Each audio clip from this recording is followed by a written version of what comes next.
Hi guys, எல்லோருக்கும் வணக்கம். நான் உங்கள் முருகேசன். இந்த ஒரு வீடியோ பதிவில் நம்ம எதை பற்றி பார்க்க போகிறோம் அப்படின்னா பிஎஸ்எஃப், அதாவது துணை ராணுவ படைப்பிரிவுகளில் ஒன்றான BSF border security force.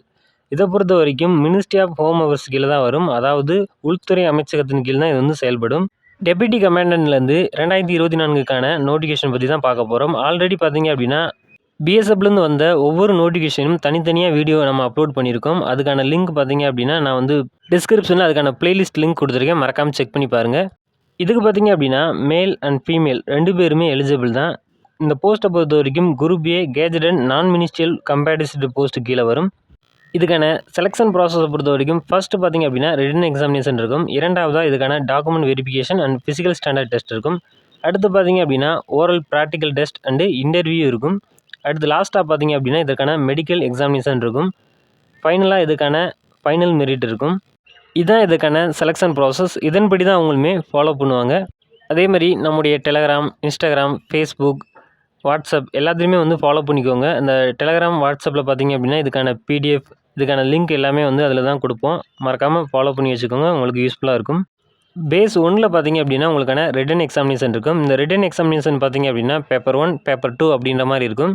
Paper 1ல் பார்த்தீங்க அப்படின்னா உங்களுக்கான சப்ஜெக்டை பொறுத்த வரைக்கும் ஜென்ரல் இங்கிலீஷ் இருக்கும், general awareness, reasoning, technical subject இருக்கும். ஜென்ரல் இங்கிலீஷை பொறுத்த வரைக்கும் 10 கொஸ்டின்ஸ் 10 மார்க்ஸ்க்கு இருக்கும்.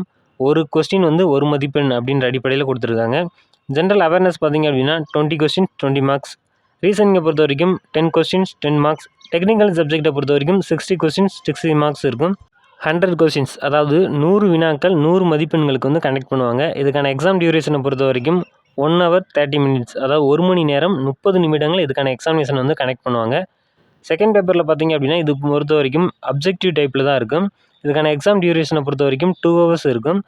மொத்தமே டோட்டலாக பார்த்தீங்க அப்படின்னா இந்த தேர்வை பொறுத்த வரைக்கும் 10 வினாக்களுக்கு 100 மார்க்குக்கு தேர்வு நடைபெறும்.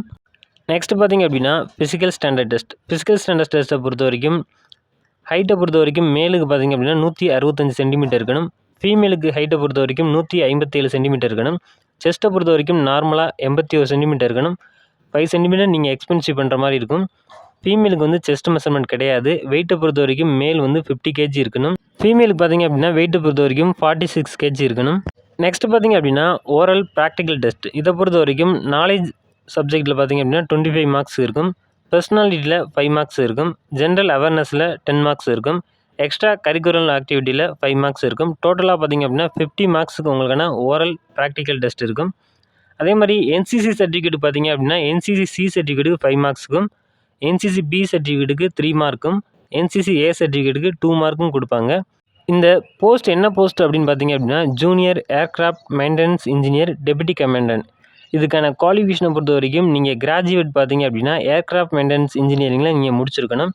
அதில் கம்பல்சரி லைசன்ஸும் வச்சுருக்கணும் அப்படின்றத மென்ஷன் பண்ணியிருக்காங்க. இந்த ஏர்க்ராஃப்ட் மெயின்டெனன்ஸில் உங்களுக்கு வந்து 3 years வந்து எக்ஸ்பீரியன்ஸ் இருக்கணும் அப்படின்றத மென்ஷன் பண்ணியிருக்காங்க. அப்படி இருந்துச்சு அப்படின்னா மட்டும்தான் இதுக்கு நீங்கள் எலிஜிபிள்.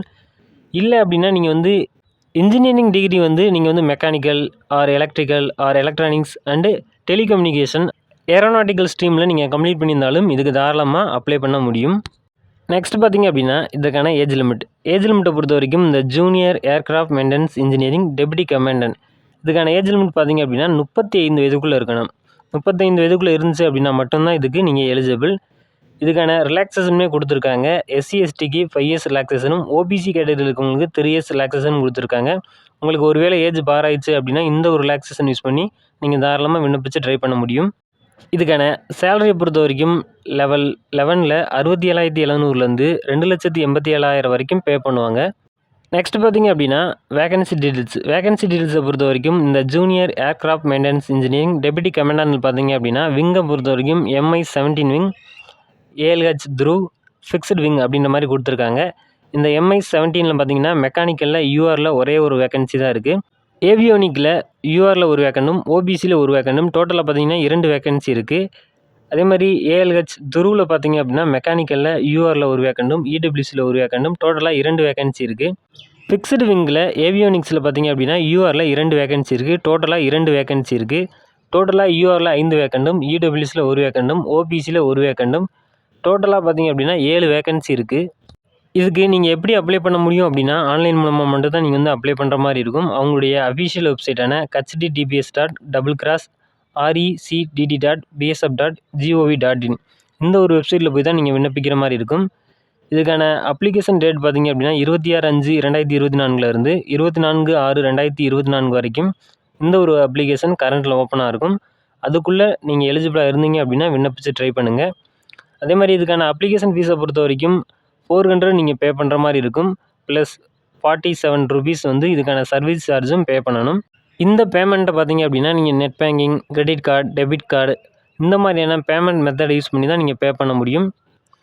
நீங்கள் எலிஜிபிளாக இருந்தீங்க அப்படின்னா அப்ளை பண்ணி தாராளமாக ட்ரை பண்ணுங்கள். இது போன்ற தகவலை நீங்கள் தொடர்ந்து தெரிஞ்சுக்கணும் அப்படின்னா நம்முடைய சேனலை மறக்காமல் சப்ஸ்கிரைப் பண்ணிக்கோங்க. ஜெய்ஹிந்த். நன்றி, வணக்கம்.